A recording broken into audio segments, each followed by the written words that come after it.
नमस्ते। आज के इस एक्सप्लेनर में हम सीधे एक ऐसे संकट पर बात करने वाले हैं जो इन दिनों लगभग हर घर की बालकनी या छत पर देखने को मिल रहा है।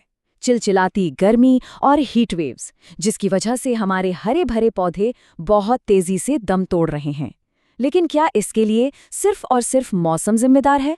आज हम इसी की गहराई में जाएंगे और उन मानवीय गलतियों को डिकोड करेंगे जो अनजाने में ही सही पर हमारे पौधों की जान ले रही हैं। अब जरा हालात का अंदाजा लगाइए।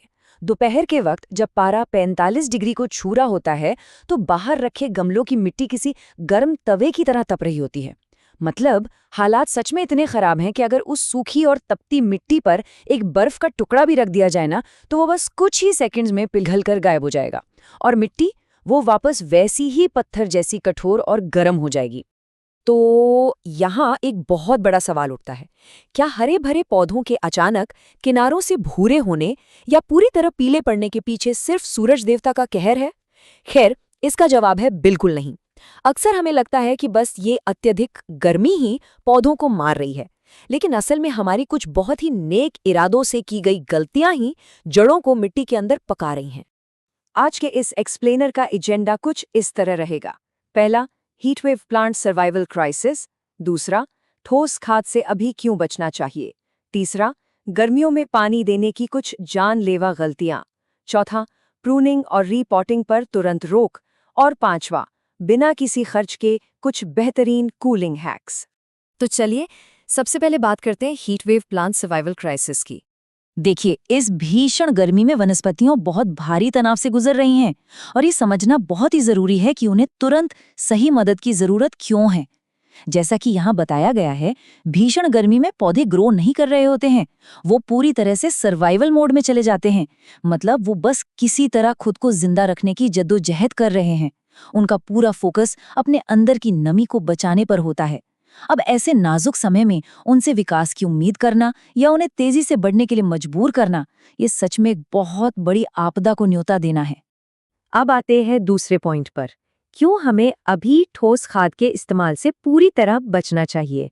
होता क्या है कि जब भी किसी पौधे को भीषण गर्मी में मुरझाया हुआ देखा जाता है तो एक बहुत ही स्वाभाविक प्रतिक्रिया होती है कि चलो इसे कोई ठोस खाद जैसे वर्मी कंपोस्ट या गोबर की खाद दे देते हैं ताकि इसे कुछ ताकत मिले। लेकिन विज्ञान कुछ और ही कहता है। दरअसल मिट्टी में बेनिफिशियल माइक्रोब्स यानी कुछ फायदेमंद सूक्ष्म जीव होते हैं। इनका प्राकृतिक काम ही यही है कि जब भी मिट्टी में कोई ऑर्गेनिक या ठोस खाद डाली जाए तो ये उसे डीकम्पोज यानी विघटित करने के लिए तुरंत एक्टिव हो जाते हैं। और ये पूरी प्रक्रिया बहुत ही शानदार तरीके से दिखाती है कि कैसे हमारी अच्छी नीयत एक जानलेवा चेन रिएक्शन में बदल जाती है। जैसे ही खाद डाली जाती है, माइक्रोब्स उसे डीकम्पोज करने के लिए एक्टिव हो जाते हैं और इस प्रोसेस में मिट्टी का तापमान बहुत तेजी से बढ़ने लगता है। अब सोचिए, बाहर पहले ही 45 डिग्री की झुलसाने वाली गर्मी है और अंदर माइक्रोबियल एक्टिविटी ने मिट्टी को किसी ओवन की तरह गर्म कर दिया। नतीजा, पौधे की जड़ें फिर से जिंदा होने के बजाय सीधे उबलकर पक जाती हैं, लिटरली। अब बढ़ते हैं हमारे तीसरे हिस्से की तरफ, गर्मियों में पानी देने की जानलेवा गलतियां। हम सब जानते हैं कि पानी पौधों के लिए जीवन है, लेकिन गलत तरीका वो सबसे बड़ा जहर साबित हो सकता है। जरा इन 3 गलतियों पर ध्यान दीजिए। दोपहर की तेज धूप में पानी देने से वो तुरंत इवेपोरेट होकर भाप बनने लगता है और ये खौलती हुई भाप जड़ों को पूरी तरह जला देती है। इसके अलावा अक्सर हम सिर्फ थोड़ा सा पानी डाल देते हैं जो केवल मिट्टी की ऊपरी सतह को गीला करता है। नमी कभी भी गहराई तक जड़ों तक पहुंच ही नहीं पाती, पौधे प्यासे के प्यासे ही रह जाते हैं। और हाँ, एक और बहुत बड़ी गलतफहमी है। अक्सर माना जाता है कि दोपहर में पत्तियों पर पानी छिड़कने से उन्हें ठंडक मिलेगी, लेकिन विज्ञान इसे सिरे से खारिज करता है। पत्तियों पर रुकी हुई पानी की बूंदें असल में एक कॉन्वेक्स लेंस या यूं कहें कि मैग्नीफाइंग ग्लास की तरह काम करती हैं। जब दोपहर के सूरज की तेज किरणें इन बूंदों से गुजरती हैं तो वो एक जगह फोकस होकर पत्तियों को बुरी तरह जला देती हैं और इसी वजह से उन पर वो काले और भूरे रंग के जले हुए धब्बे बन जाते हैं। यहाँ एक और बेहद आम सामाजिक भ्रांति को दूर करना बहुत जरूरी है। ऐसा माना जाता है कि मासिक धर्म यानी पीरियड्स के दौरान पौधों को पानी नहीं देना चाहिए, लेकिन साइंटिफिक नजरिए से इसका कोई आधार नहीं है। ऐतिहासिक रूप से ये धारणा महिलाओं को भारी शारीरिक काम से आराम देने के लिए बनी थी, क्योंकि उस दौर में आज के जैसे सैनिटरी प्रोडक्ट्स उपलब्ध नहीं थे। इसका पौधों के मुरझाने से कोई दूर दूर तक लेना देना नहीं है। तो फिर गर्मियों में पौधों को पानी देने का सबसे सुरक्षित समय आखिर है क्या?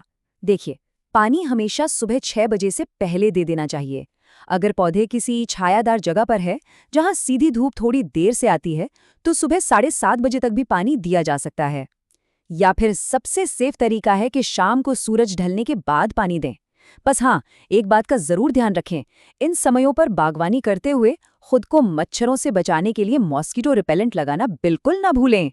चलिए अब चौथे भाग पर आते हैं, प्रूनिंग और रिपोर्टिंग पर तुरंत रोक। हम अक्सर अपने बगीचे को एकदम सुंदर और सेट देखने के आदी होते हैं ना, लेकिन पीक गर्मियों में पौधों को नया आकार देने की कोशिश करना एक बहुत बड़ी भूल है। सबसे अहम बात यह है कि पौधे अपनी पत्तियों के जरिए होने वाले वाष्पोत्सर्जन यानी ट्रांसपिरेशन की मदद से खुद को प्राकृतिक रूप से ठंडा रखते हैं। आसान शब्दों में कहें तो पत्तियां उनके लिए एयर कंडीशनिंग सिस्टम की तरह काम करती हैं। अगर गर्मियों में इन पत्तियों या टहनियों को काट दिया जाए तो प्लांट खुद को ठंडा नहीं कर पाएगा और ओवरहीट होकर खत्म हो जाएगा। बिल्कुल इसी तरह रीपॉटिंग यानी पौधों को नए गमले में शिफ्ट करने का काम मानसून आने तक के लिए पूरी तरह टाल देना चाहिए। इस भीषण गर्मी में जड़ों के लिए नए माहौल में एडजस्ट करना असंभव होता है और वो गंभीर स्ट्रेस में आ जाती हैं। अगर इस मौसम में नर्सरी से कोई नया पौधा घर लाया भी गया है तो फिलहाल उसे उसके असली प्लास्टिक बैग या बोरी में ही रहने देना सबसे बेहतर है। और अब पांचवा और अंतिम भाग, कुछ जीरो कॉस्ट कूलिंग हैक्स। अब तक हमने सिर्फ समस्याओं की बात की है, लेकिन अब कुछ जादुई और साइंटिफिक सॉल्यूशंस देखते हैं जो इन पौधों के लिए जीवनदायिनी साबित हो सकते हैं। अक्सर तेज आंधी तूफान में छतों पर लगे वो महंगे ग्रीन नेट उड़कर फट जाते हैं, लेकिन ये कार्डबोर्ड यानी गत्ते का हैक बिल्कुल मुफ्त और बेहद असरदार है। गत्ता ऊष्मा का कुचालक होता है। जब गमले की खुली मिट्टी को गत्ते के टुकड़ों से अच्छी तरह ढक दिया जाता है तो ये सूरज की झुलसाने वाली किरणों को सीधे मिट्टी तक पहुंचने से ब्लॉक कर देता है। ये मिट्टी के तापमान को 10 डिग्री सेल्सियस तक कम कर सकता है और अंदर की नमी को भी लंबे समय तक लॉक करके रखता है। इसके साथ ही एक बेहद आसान प्राकृतिक एलोवेरा कूलिंग टॉनिक भी ट्राई किया जा सकता है। करना क्या है, बस एलोवेरा के कुछ टुकड़े काटें और उन्हें एक दिन के लिए थोड़े पानी में भिगोकर रख दें। अगले दिन उस मिश्रण में बराबर मात्रा में सादा पानी मिलाएं और पौधों को पिला दें। एलोवेरा एक बहुत ही बेहतरीन नेचुरल कूलेंट है। ये बिना किसी अनचाही ग्रोथ को बढ़ावा दिए जड़ों को बहुत ही सौम्य तरीके से शांति और ठंडक पहुंचाता है। तो अंत में एक बहुत ही गहरा सवाल हमारे सामने खड़ा होता है, क्या ये पौधे इस 45 डिग्री की जानलेवा हीटवेव से बच पाएंगे या फिर कुछ नेक इरादों वाली गलतियां ही उनका अंत तय कर देंगी? विज्ञान और थोड़ी सी समझदारी के साथ इस संकट को बिल्कुल टाला जा सकता है। पुरानी और गलत आदतों को पीछे छोड़ें और इन साधारण लेकिन वैज्ञानिक समाधानों को अपनाएं। आखिरकार ये सिर्फ बागवानी नहीं है, ये एक जीवन को बचाने की कला है। क्या हम इन बेजुबान पौधों को एक नया जीवन देने के लिए तैयार हैं?